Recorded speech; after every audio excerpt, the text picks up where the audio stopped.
Click on the subscribe button and press the bell. Hello everyone, welcome to my channel Pre-Hacking Tutorial. So in this video I'll show you how to scan and fix errors on a hard drive in Windows computer. So let's begin.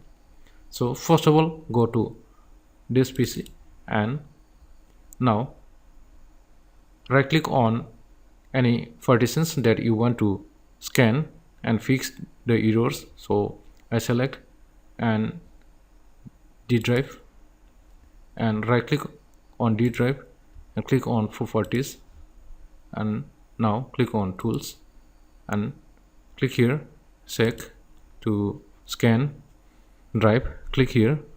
So these tools will scan any errors in hard drive like corrupted system files and also bad sectors in hard drives and try to fix it automatically.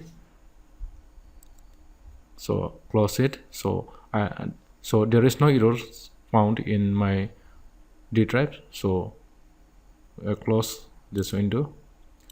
And another way of scanning and fixing hard drive errors is by using command prompt application. So you can run command prompt application from start menu and type here cmd, and now right click on cmd or command prompt and click here run as administrator, click yes.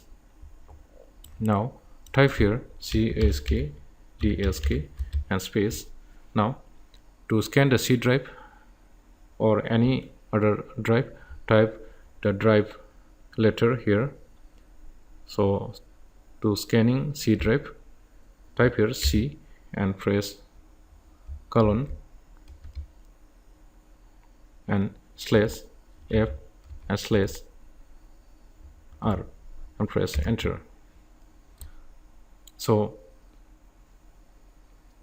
since C is a system drive, so it requires to restart the PC to perform the scan.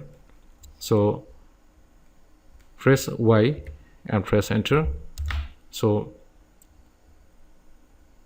the scanning process will start when you restart your PC. In the same way, if you want to scan different drive, now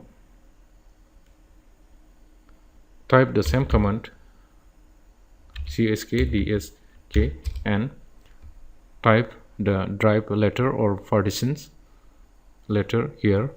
For example, if you want to scan D drive, then type here D and colon and slash F and space slash R and press enter. Now this will start the scanning process, and if find any bad sectors and file system error in hard drives, then this will fix it automatically. So now I stop the scanning process here because my D drive is already scanned and there is no error found. So this is how you can scan and fix your hard drives or any other drives which is connected using USB. It may be pen drive or it may be external hard disk. You can use this command to scan and fix disk error in Windows computer. So hope you like this video, and also if you are finding this video information useful for you, click on the like button, and if you are new to my channel, click on subscribe button. And lastly, thanks for watching my video.